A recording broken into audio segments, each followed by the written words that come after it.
Hello, everyone, and welcome to the latest installment of my uh, Friday Changing Lives live streams. It's been wonderful to have so many diverse and fascinating guests and learn about their work. For those of you who don't know me, I'm Wendy Gordon. My Substack is Changing Lives, and it focuses on mental and spiritual health. And my guest today is Robin Motzer, and I will let her share more about her Substack and her work. Thanks, Wendy. I'm really excited to talk with you today. And my Substack is called Wildlands. It's all about how integral nature is in our lives and how to partner with it and protect it for planetary health. Wonderful. And that is definitely something I am passionate about. Nature is where I go when I need some calm and need to just feel grounded and reconnected with all of life. I also lived on Maui for 10 years and Oahu for 5, but Maui, I had some wonderful close encounters with whales and sea turtles and other marine animals. And the underwater world was my sanctuary. And I did some volunteer work with Hawaii Wildlife Fund related to sea turtles. So, Right. so tell me a little bit more about how you help the planet and animals, and how you got started with the work that you're doing now. Great. Thank you so much. Um, I knew early on that I loved animals and nature, and I've always been an artist and a writer and a poet. So I combined that along with health because I healed myself of chronic illnesses with food, real whole food. So I thought, okay, I can combine all of these things into one. And I've been growing a business. I had a vision in the late 90s, and I have been growing towards a business that I now have. It's called Wildlands Studio and Collective. So basically, it's art storytelling with community projects with health and ecological initiatives. So we've been focused really strongly on planting native pollinator gardens next to food gardens in parks, schools, and farms. And then I do also events in the parks with wildlife and conservation education with art. I've done some STEAM events for schools. I partner with a large conservation restoration organization in Palm Desert called the Living Desert. And I have a Sustainable Tucson habitat restoration team in Tucson. So we have many, many gardens there in parks and schools. One of our parks is in a school for traumatized children. And I also have a holistic practitioner background. And I had approached Children's Hospital in the 90s about doing gardens in their hospitals in San Diego, and they were all for it. So I again combine all of my experiences and the healing garden in Tucson at a school is a sanctuary for children to go out and explore nature on the school grounds. It's next to a organic food garden, and they can explore nature and also heal with it. So that's part of the work, and I'll be happy to share more. There's more. Yeah, that alone is incredible. And as I said before, for my own mental health, time in nature is really essential. I have a local park that I walk in. I live in Texas now, unfortunately. I wish I was still on Maui. Um, but anyway, there's a local park with a lake, and so I walk there as often as possible, and I almost always see great blue herons and bunny rabbits and even squirrels. I enjoy watching other birds. There are some hummingbirds there. And so that's the first time I had seen hummingbirds, except at a feeder. So that was really fun for me too. And then, as I mentioned, when I lived on Maui, of course, it was a paradise of plants and animals, and the undersea world became my sanctuary. And since we're talking about our conservation work, I wanted to share. I don't know if y'all can see this on the screen, but Yes. it says Mahalo Wendy. It's a photo of a baby sea turtle hatchling. And this was from Maui in 2004. I was a volunteer with Hawaii Wildlife Fund, and sea turtles come ashore to nest, and they always return to the same beach where they were born. And so, anyway, I was one of the volunteers that sometimes we would camp out all night to see if a sea turtle would emerge and dig a nest, so we could put protective wiring around it so it wouldn't be disturbed. And then also, when it was time for the nest to hatch, we would camp out, and the hatchlings normally emerge at night and crawl up, down the sand into the ocean. And so I actually got to watch that happen and help clear the debris out of the way on the sand so that they didn't have any obstructions on their way to the sea, and it was just magnificent. Um, and I've also, like, every pet I've had my entire life, I've gotten from a shelter.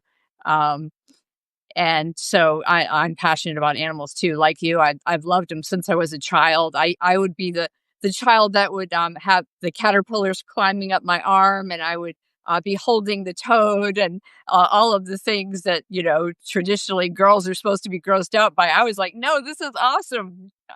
Um, That's but great, Wendy.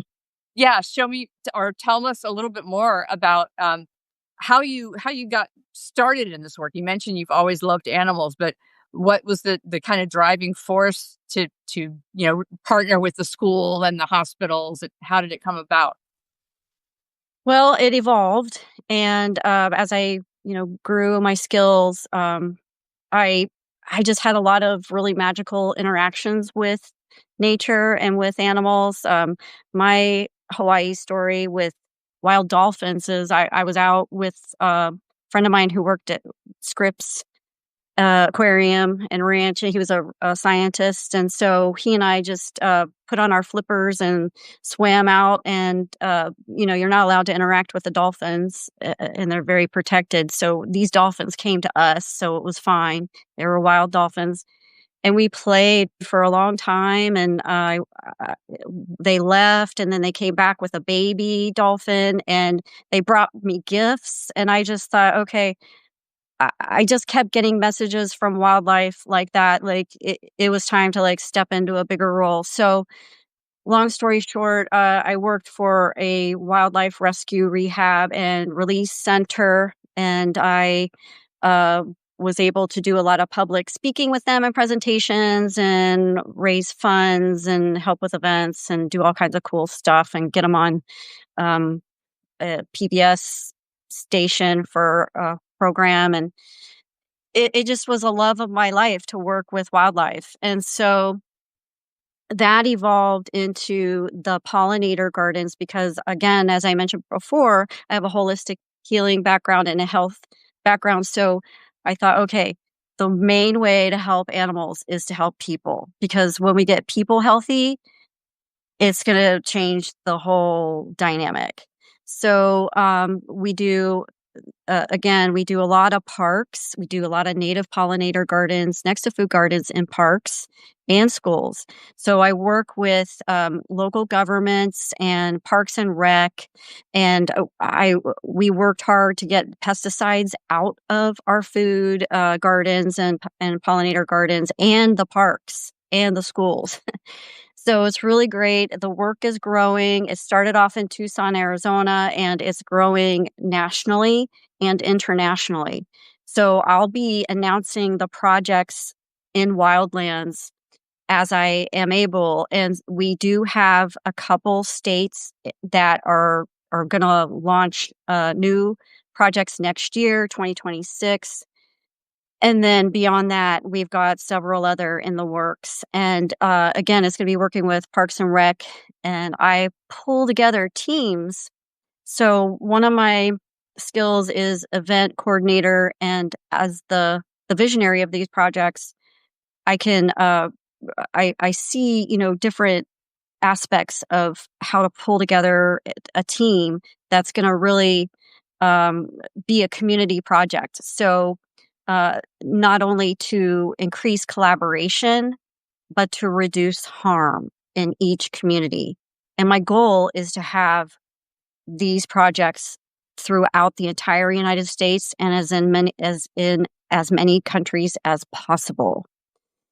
So for that, I launched Adventure with Purpose. I'm going to open it up to the public so people can come to different locations of their choice and work with these community projects and get their hands in the soil. And then it's a great way to make new friends in these projects. They can be lifelong friends, and it's also a great way to give back, learn about native plants and different ecosystems and the wildlife and health. So I have some different events coming around with farm to table experiences where we'll share a meal that was grown on a farm, or organic farm, or in an organic garden. And it's kind of the long answer to all this is that I'm also involved in politics because public policy is a part of my work as well. Mhm. So I helped get some cruel practices banned in Arizona, specifically some very disgusting wildlife killing contests where the winner would pile up wildlife and then take a picture and win a belt buckle. It was mind boggling. So we were able to stop that. We were the fourth state in the US to stop that. So since then, other states have stopped that the best they can and monitor it. And I also was successful in a campaign to get the first female Arizona Game and Fish Commissioner appointed by the governor. They were founded in 1872 and hadn't had a female commissioner.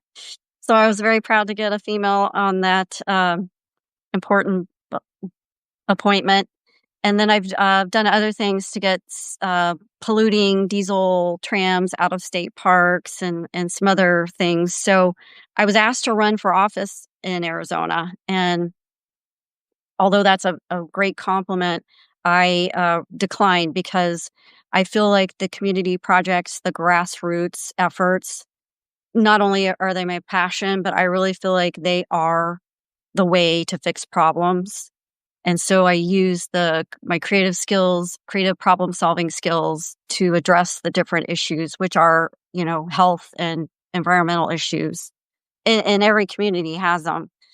Absolutely. So, Yeah. yeah. Here in the So, Houston area, that they're oil and gas, of course, is big in Texas, and therefore pollution is too. And there are significantly higher rates of cancer in lower income populations whose housing is near those areas. And um, so I can relate to that. And in terms of political issues, when I lived on Maui, I was one of a lot of people who um, there was a super ferry they were going to get and did have for a while, actually, um, to ferry people between islands, because otherwise it was strictly by airfare.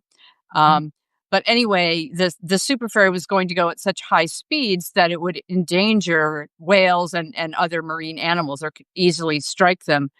And so we, testified at public hearings and so forth, and raised awareness and argued against it. Maui was also, while I lived there, passed a complete ban on the single-use plastic bags at the grocery store and so forth. And now more states are doing that, which is great, but it was especially critical there. Um, and that's one thing I would say to anyone who, doesn't have a wonderful program like Robins in their area, or a local wildlife, organization they can do that kind of work with. Obviously, you can support them financially, but you can also do simple things when you're at the beach, like pick up plastic trash. I can't tell you how heartbreaking it is to see a marine animal, drowned in a fishing net, or when they die, the birds and the turtles, they have all this plastic in their system that they've ingested. And so, yeah, we can all make a difference. And of course, that affects us as humans too. We touched a little bit about the spiritual connection with nature, and the mental health benefits. And I consider sea turtles my spirit animal, and I have one tattooed on my ankle. And just swimming beside them, snorkeling in the ocean, there's just a connection there that goes beyond words, being eye to eye with an animal like that.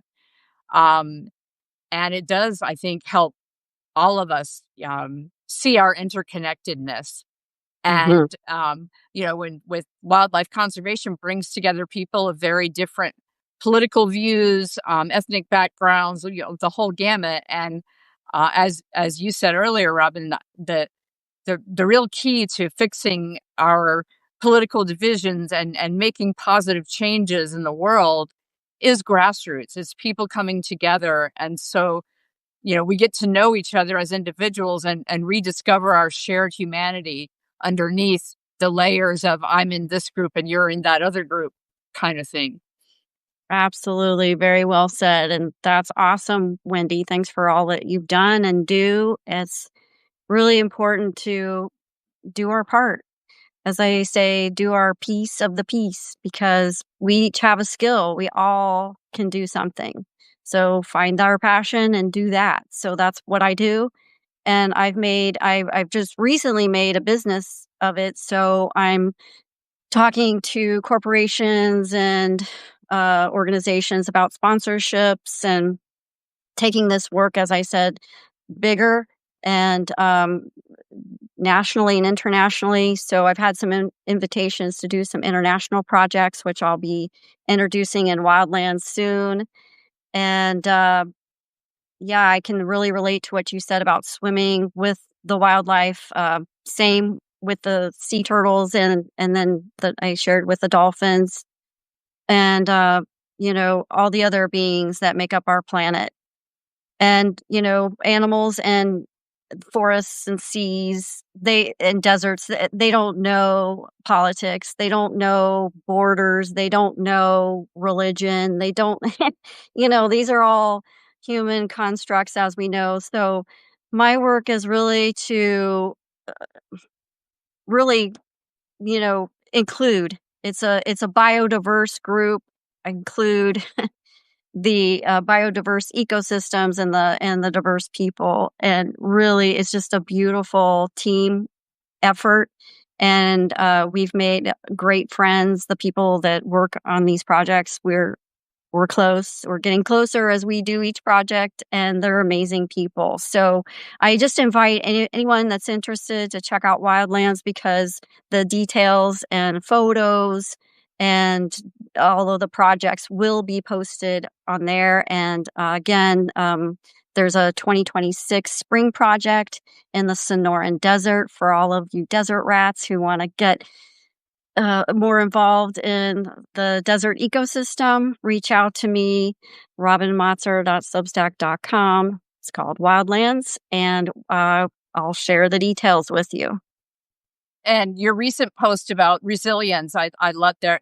For those who haven't checked it out yet, I encourage you to. There's a lot of great photos and inspirational stories. We're so deluged with bad news from around the world, and that post just had so much encouraging news about animals rebounding. And one of them was humpback whales, and of course, humpback whales are big on Maui.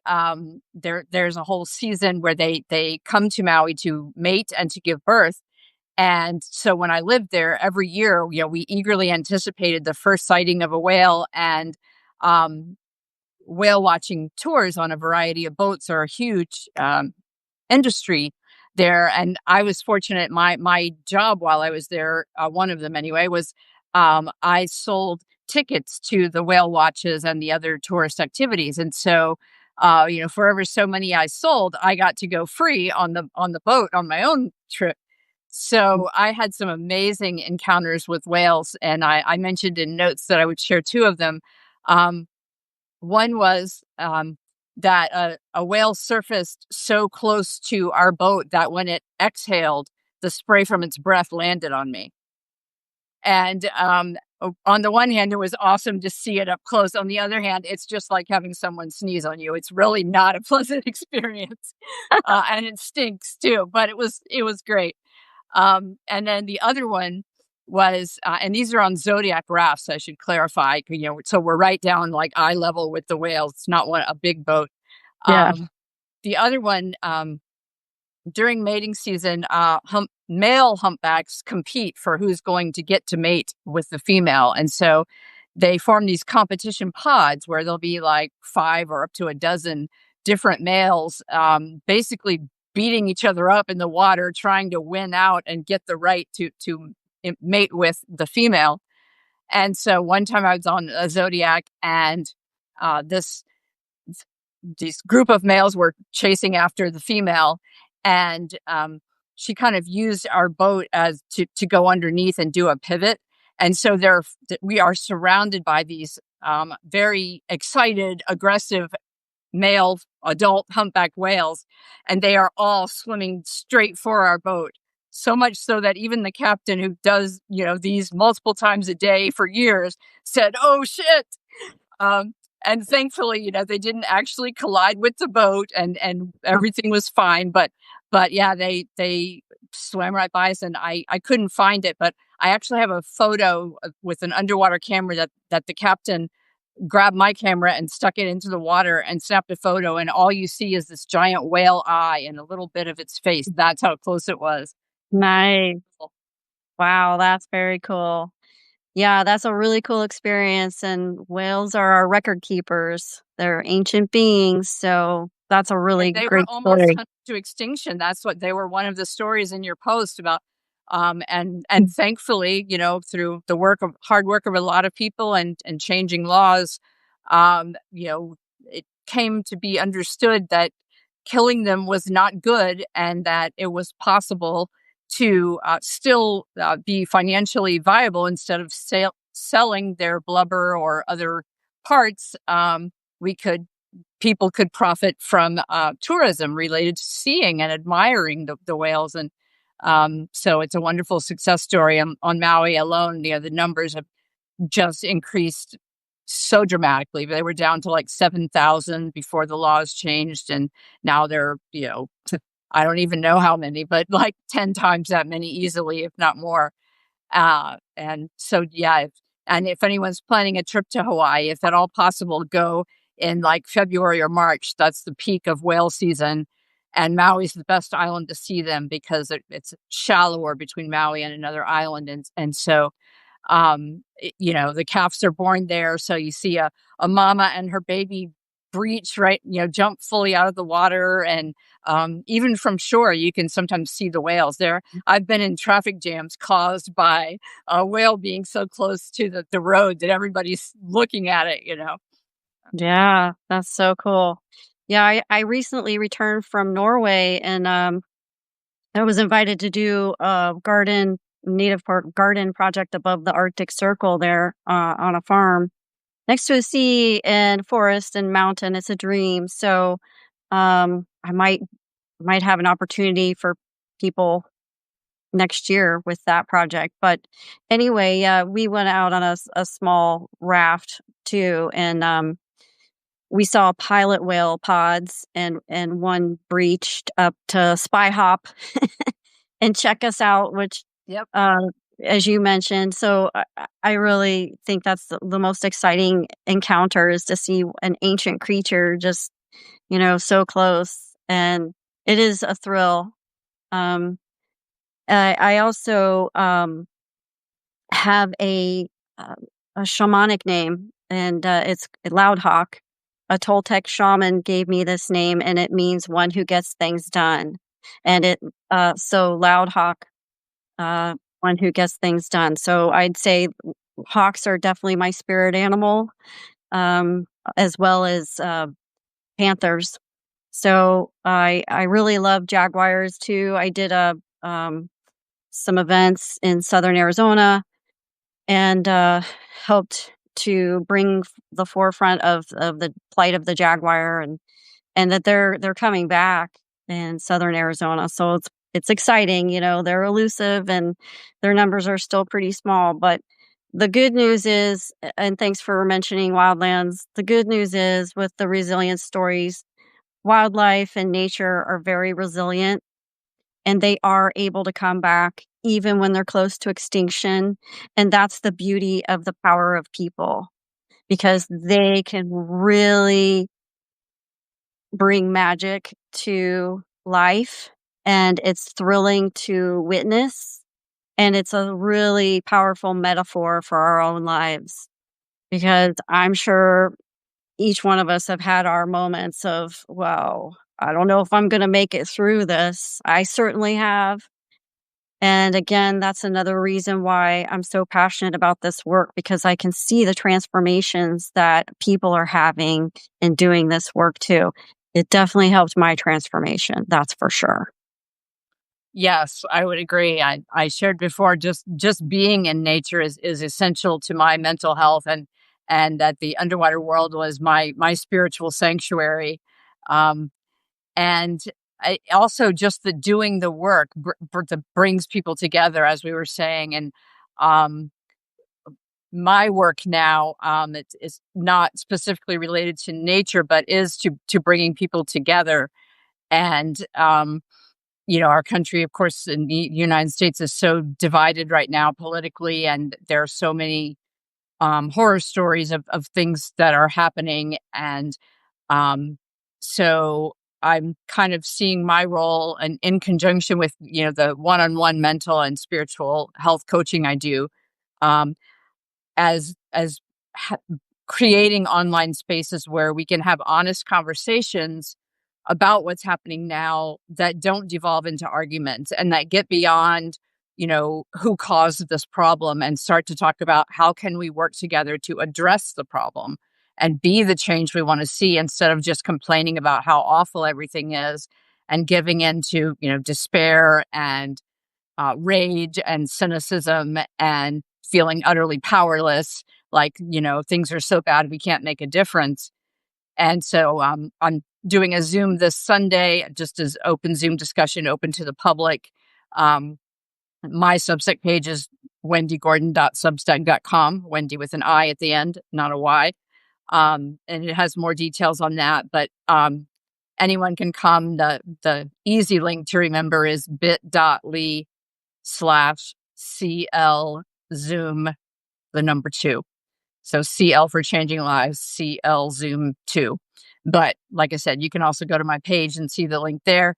And then that's kind of the launch, if you will, of an ongoing community that will be a private community, so we can keep it smaller and more intimate, and paid to keep the trolls out, frankly. Um, but anyway, that we will, twice a month we'll have live gatherings on Zoom, and I'm going to have weekly journal prompts and other essays to spark ongoing conversation on Substack in a private paywalled community. Because what I've discovered through my mental health work is that no matter how diverse our backgrounds are, um, different traumatic experiences that one person has had, the other one, you would think, oh, we have nothing in common. This person, was a like me. I was the overachiever, perfectionist one, compared to others who were, the ones that were failing in school, or that were recovering from addictions or whatever. And yet when we get together and talk, that underlying fear and core belief of I'm not enough, I have to earn love, I have to prove my worth, I have to justify my existence. And, I can either do that by becoming an overachiever, or by saying, there, because I'm such a bad person, I do horrible things because that's who I am and I can't change that. But yet again, when we come together, that we see our shared humanity. I also did, at one point in college, I'm a social work major. I went into a prison and did a 6-week group with a co-facilitator there. And there was one of the prisoners in the group was in for life. He had murdered his family. So again, you would think, how could I possibly have anything in common with that person, right?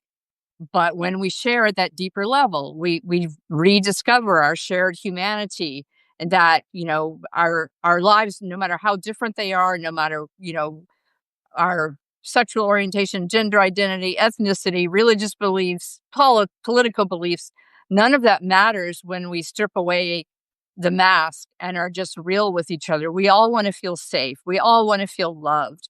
We all want a healthy environment to live in. We care about children and future generations. I'm not even a parent, but I still care about the world's children, right? I still want um, to not be the one who contributes to the further degradation of the planet and the extinction of species and um, all of the things. And when I talk to people across all belief systems, there's that shared belief that, yeah, if love really is the only thing that can conquer hate and fear. We need hope, we need light, we need love, and we can either talk about how awful it is that there's so much hate in the world, or we can say, I'm going to be a counterexample of love in whatever small way I can. I may not change the world, but I can um, be nice to the server in the restaurant who's clearly overworked and overwhelmed, and just say, you look so tired, it must be hard, um, you know, helping this many people or being on your feet all day, or just little human connections that can lead to so much more. And I think it's Absolutely. with the natural world, people coming together for any kind of service project. Um, we not only connect with each other, we connect with nature, and our desire to protect it, preserve it is renewed. Absolutely. Very, very well said. I agree 100%. That's why I do the work that I do. And, violence is cowardly. It takes courage to be peaceful, especially when, you know, things are tense, and it takes a lot of skills to just, you know, be the bigger person and walk away. So the recent violence in our country is really unfortunate, and there's a lot of lost people, and I hope they find the help that they need and the healing that they need. So again, doing the grassroots community work, it does address mental health. I do work with children. I've worked with K through 12, and I've worked with university students. So I did a program. Actually, I created a 9-week course in a middle school. I used to own a design build business, and I have a little bit about that in Wildlands, where one recent essay is about how to hire a contractor, so you make good choices and don't so you nail good choices and don't get screwed. Yeah, I like So that. anyway, I have designed sustainable housing, and it was in Green Builder magazine. It's called sustainable. It's called Vision House Tucson, and it's in Green Builder magazine. But anyway, um, so one of my school projects with the middle school was we had a 9-week course, and I taught them different aspects of design and landscape design. And then their final project was we made over a home and a yard of a family in need. So I canvassed the community and got donations for everything: furniture, appliances, flooring, window treatments, paint, plants, cleaning supplies, everything that was needed in the project. And the kids and the parents and I did the work. And we were on the local news in Tucson, KGUN 9, and then I was awarded a national award, which I wasn't expecting at all, but that was quite an honor. And I was flown to Boston to receive that. But anyway, I just really love children, and they are our future. So I really am committed to bring nature in different aspects to the projects with children and, of course, adults. So I have some really great support, some really well-known people. I'm really honored that they're supporting me. One of them is my mentor was Ronnie Cummins, and he was the co-founder of Organic Consumers Association and Regeneration International. Organic Consumers Association recently published one of my articles, Why We Need to Grow Our Sacred Relationship with Food and Nature. And they have millions of subscribers. So that was great to have Wildlands and Organic Bites, which is their online newsletter. And Ronnie worked with RFK Jr. for 40 years, and they stood up to Monsanto and worked really hard to get Roundup off of the shelves to consumers. And and they did a lot of other great environmental work around food and farming. And so I'm really feel honored that Ronnie, I feel like, not only worked with me on these projects, and his own project is called the Billion Agave Project, which is really amazing. It's run through Regeneration International, and they have a farm map on their website, and they have regenerative farms mapped all over the country and all over the world. They're doing amazing work too. And so they have an organic farm in Mexico, and then they have a co-op that does like $1 million of sales per year. And I'll be visiting that farm in 2026, and I'll be deepening my work with the Billion Agave Project. And it's part of my Sonoran Desert projects. We'll be planting agaves for bats, which are great pollinators. Arizona has 26 species of bats, and that's one of the most populated states with bats. And as you mentioned, Wendy, hummingbirds, of course, we know bees, and people don't know moths and beetles are also pollinators, and a lot of other insects too. So we really need to get the pesticides out of our food and our parks and our schools and our homes, because there are 70% of the bee population. It's in my recent essay. According to the USDA, 70% of the bee population burrow and nest on the ground. So imagine we're spraying, not we, I don't, but all these people who don't think, they just follow what everybody else does, and they spray, spray, spray, they blow. So they're blowing all the insects away. They're blowing their homes, their bodies, the leaves, and all the refuse that's left on the ground is nutrition for the soil. I have a soil certification through Northern Northern Farming Association, and they really taught us well about the soil makeup and organic land care. And again, the restoration work is part of what I do. So my goal is to do large scale restorations, like 1,000 acres or more. I'm talking to some people about that. So I work with private landowners as well as nonprofits and businesses and individuals. So check out Wildlands. And I also have a group that is called The Calm.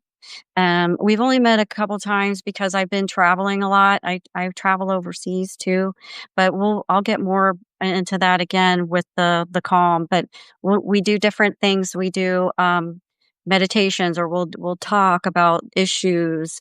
I'm going to bring in art and poetry.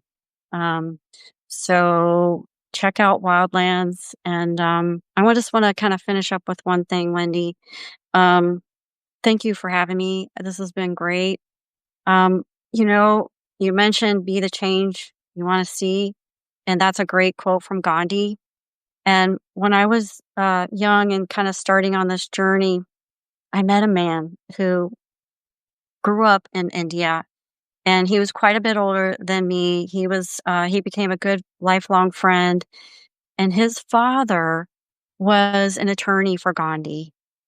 Wow. And his name was Abi Book.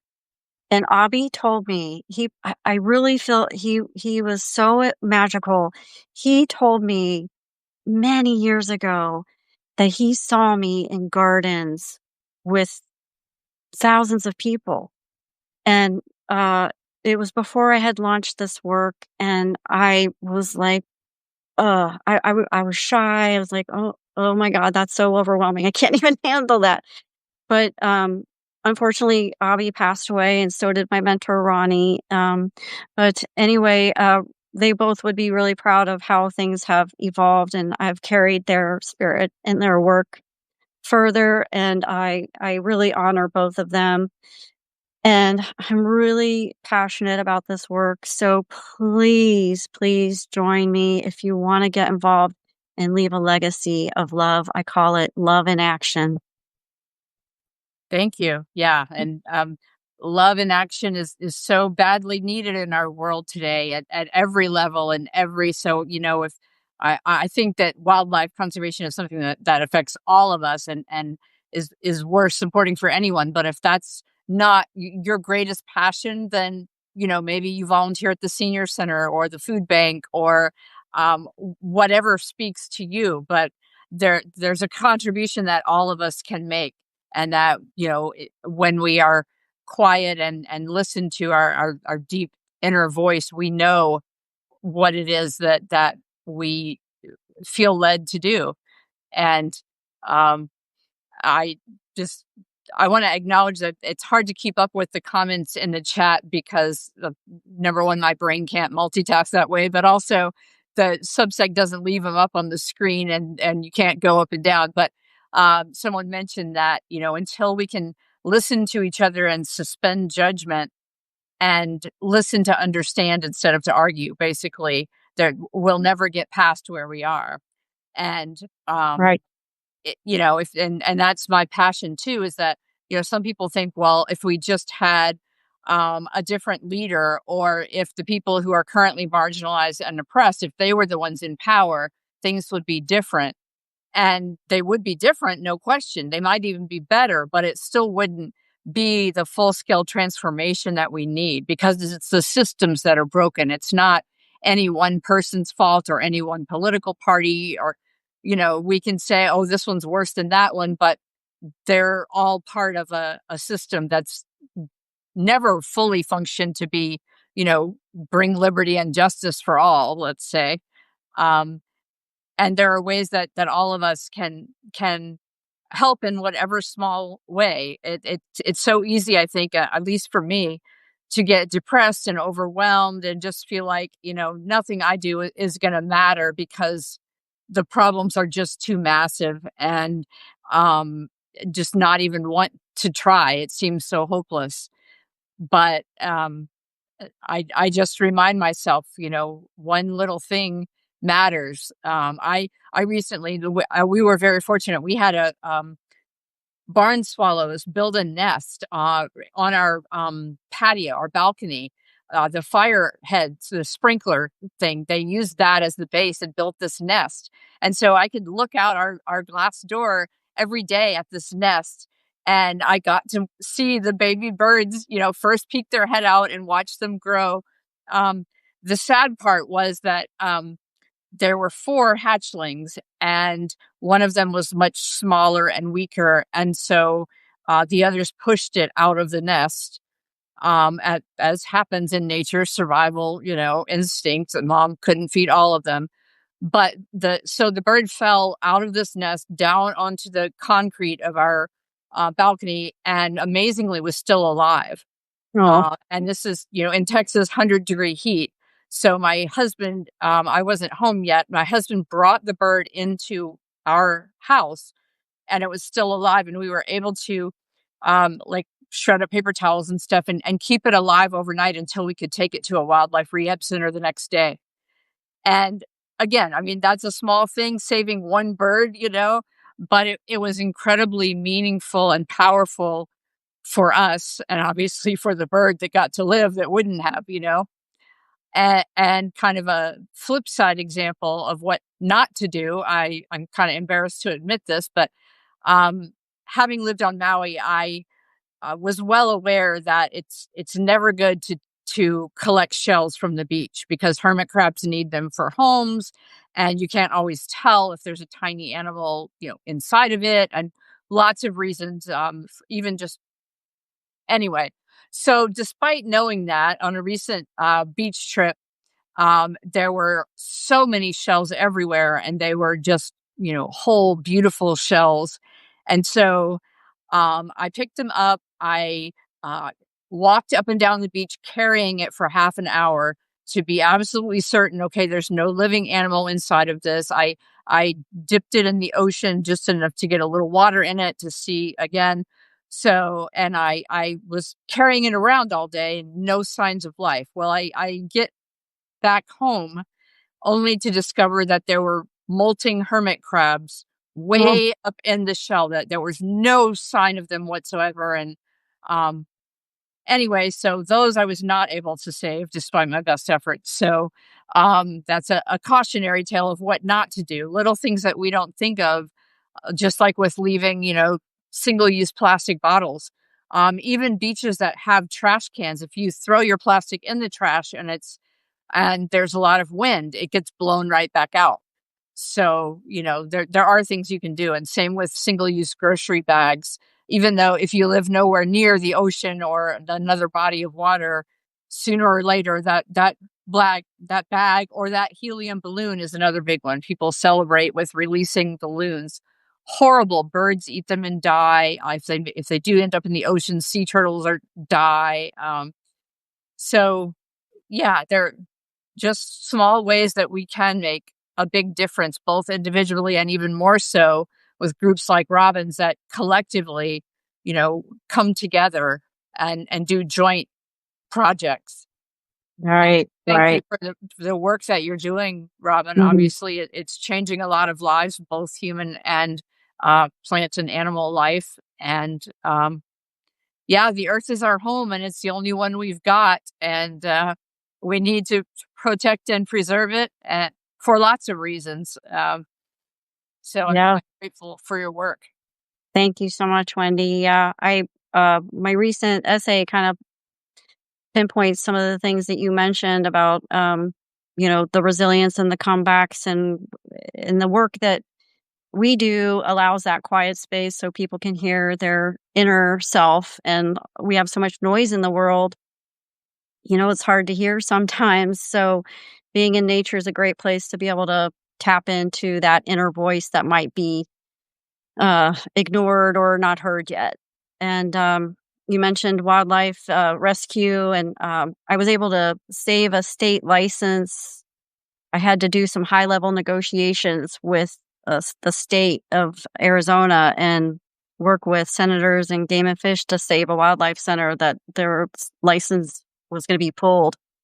So, was able to save their license. It was a wildlife rescue rehab and release center, and I did work with them for a while. And one of my favorite experiences was releasing a great horned owl and a red-tailed hawk.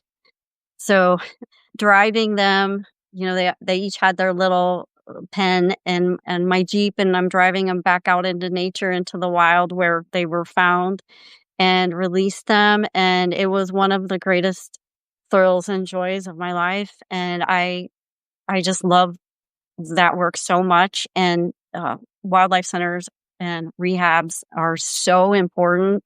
I'm so excited that a lot of states have them now, and people like you, Wendy, can take a baby bird there.